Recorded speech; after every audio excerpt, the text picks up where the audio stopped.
My name is Emma, and I'm 22 years old. I live in a small, quiet apartment on the edge of the city.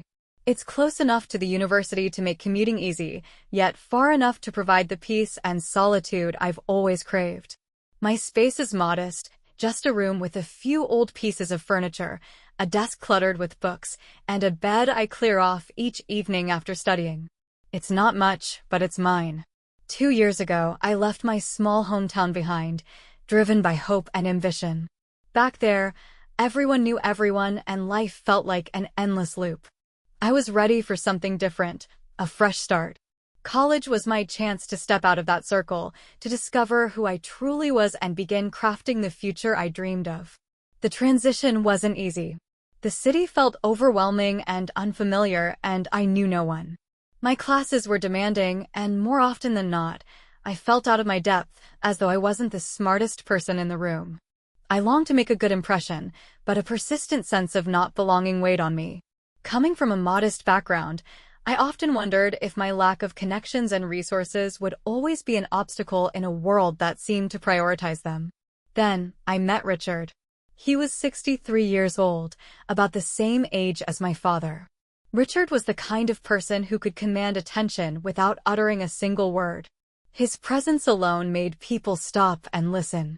A professor of literature, he was unlike anyone I had ever encountered.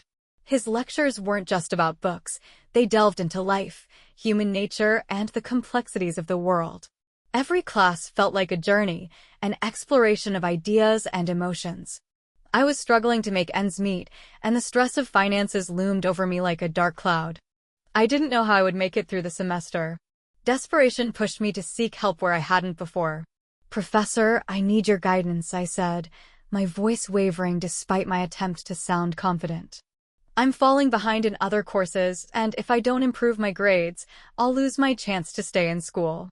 Richard looked at me, his expression unreadable, but his gaze heavy with intensity. "What exactly are you asking for, Emma?" he asked, his voice steady but with an edge I couldn't quite define. My heart pounded as I leaned forward, lowering my voice to a whisper. "I'll do whatever it takes to make sure I pass." An uneasy silence filled the room, and I instantly regretted my words. The tension was palpable, and I couldn't escape the question clawing at my mind. How far was I really willing to go? After what felt like an eternity, Richard spoke. His expression softened, but his eyes remained piercing. "Do you understand what this could mean?" he asked, his voice low and serious. Despite my uncertainty, I nodded. I thought I understood, but the truth was far more complex than I could have imagined. That night, everything changed. The boundary between us blurred, crossing into uncharted territory. It wasn't love, not at first. It was an arrangement, transactional and clear.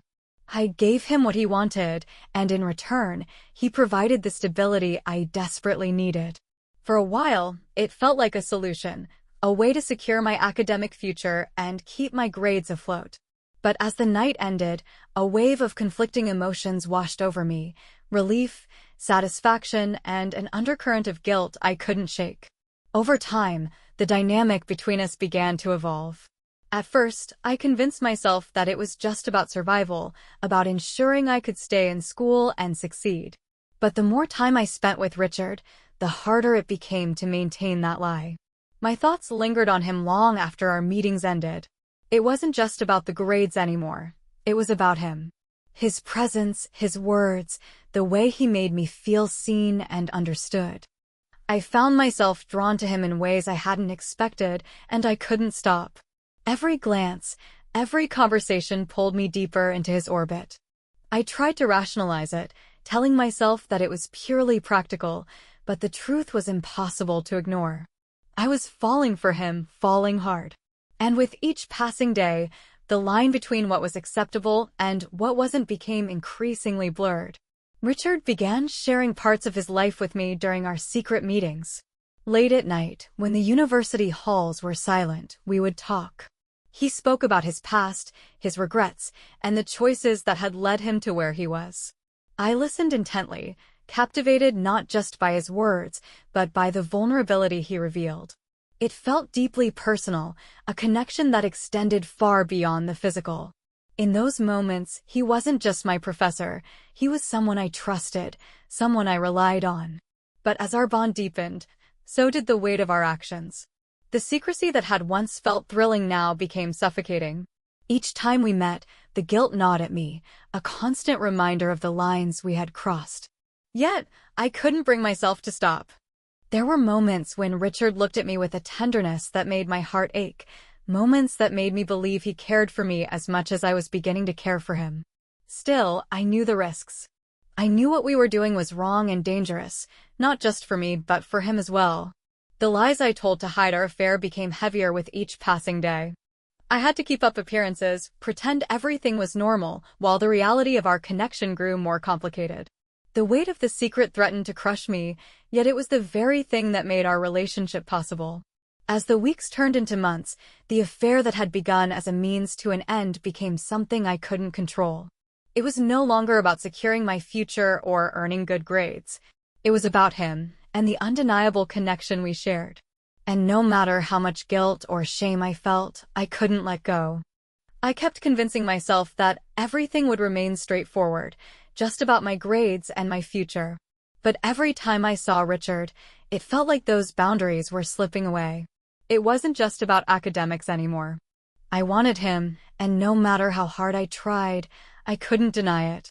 The danger of it all became clear, but by then it was far too late to turn back. A few weeks later, Richard invited me to meet him in his office after hours. At first, I thought little of it. He often met with students to discuss assignments or provide guidance. But as the time approached, a knot formed in my stomach. Something felt different, a weight in the air I couldn't quite explain. I wasn't sure if I was ready for whatever was coming. When I arrived, the door was slightly ajar. I knocked softly and entered. Richard sat at his desk, glasses perched on his nose, papers scattered across the surface. He didn't look up immediately, and for a moment I felt like an intruder in his space. Then, he glanced at me, and the moment our eyes met, a rush of emotions overwhelmed me. The warmth that once characterized his gaze had faded, replaced by something heavier, a mix of regret and resolve. "Emma," he said softly, gesturing to the chair across from him. I sat down, my breath catching as his serious tone made my heart race. "We need to talk about us," he began, his voice steady but tinged with something I couldn't quite place. "This can't go on." His words struck me like a blow, leaving me disoriented. "I've thought a lot about this," he continued, his gaze fixed on me as if searching for my unspoken thoughts. "This situation isn't fair, not to you and not to me. It's not something we can continue." The ground seemed to crumble beneath me. I wanted to protest, to tell him that fairness didn't matter, that all I cared about was him and what we shared. But deep down, I knew he was right. As much as it hurt, I understood the weight of our choices and the consequences they carried. When I finally managed to speak, my voice trembled. "No, Professor. I don't want this to end," I said, my emotions spilling over. "I've fallen in love with you." The words burst forth before I could stop them, a truth I'd been suppressing for weeks. Richard's expression was unreadable as he shook his head slowly. "Emma," he said firmly, his voice tinged with sadness. "You're not in love with me. You're in love with the idea of me. I'm your professor, and this was always a mistake." His words felt like a knife to my heart, but I couldn't argue. Deep down, I knew he was right. This wasn't love. It was an entanglement born out of complicated emotions and circumstances we should never have allowed to take root. "This has to end, Emma," he said, his voice heavy with regret. "I'm sorry, but it's over." I sat frozen, my world shattering around me. I'd trusted him, cared for him, given him everything, and now he was walking away. The days that followed blurred into a haze of heartache and confusion. I attended classes, doing my best to act normal, but everything felt wrong. The warmth that once lingered in Richard's eyes was gone, replaced by a cold distance that only deepened my pain. One day, after class, he approached me in the hallway. His face looked worn, as though the weight of the situation was etched into every line. For a moment, he remained silent, his stormy eyes meeting mine. Finally, he spoke, his voice heavy with emotion. "I never meant to hurt you, Emma," he said. "But I'm not the person you think I am. I can't be what you want me to be." I stood there, his words sinking into my chest like stones. Part of me wanted to beg him to stay, to tell him that I didn't care about the risks or the complications. But I knew better. This wasn't something that could be fixed. "Goodbye, Emma," he said softly before turning and walking away. I watched him disappear down the hallway, my feet rooted to the ground.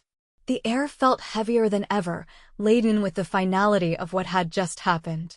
It was over, the affair, the emotions, the illusion we'd built together. All of it was gone. Richard's voice was deep, smooth, and rich with emotion, turning every lecture into a story that captivated his audience. His wisdom and the way his eyes lit up when he spoke about great works of literature drew me in completely. At first, my admiration for him was purely academic. He was a giant in his field, and I wanted to excel in his class. I started staying after lectures, eager to ask questions and prove my dedication. Though I was barely keeping up in my other courses, I was determined to do well in his. I wanted him to see that I wasn't just another face in the crowd. One day, after class, he looked at me with a genuine smile and said, "Emma, you're a bright student. You have more potential than you realize." His words were like a soothing balm for my self-doubt. For the first time in a long while, I felt as though I could achieve something, that I wasn't just another anonymous student. He made me believe I had something unique to offer. But when midterms came, I realized how unprepared I was.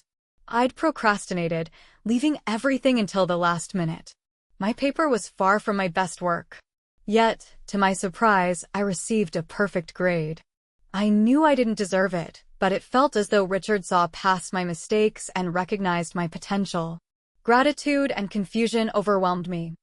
I felt like I owed him something, like he had done me a favor I couldn't repay. The next day, I mustered the courage to visit his office. I knocked softly, unsure of what to expect. When he looked up from his desk, I felt a flutter in my chest. "Thank you, Professor," I said, my voice trembling. "I know I didn't earn that grade, but I truly appreciate it." He smiled warmly, his eyes meeting mine. "You deserved it, Emma. I see something in you. You just need to believe in yourself." His words stayed with me. It wasn't just the grade, it was the belief he had in me that made me start believing in myself. For the first time, I felt capable of achieving more than I'd ever imagined. But something shifted after that. I found myself thinking about him constantly. It wasn't just admiration anymore. I didn't want to admit it, but I had become infatuated.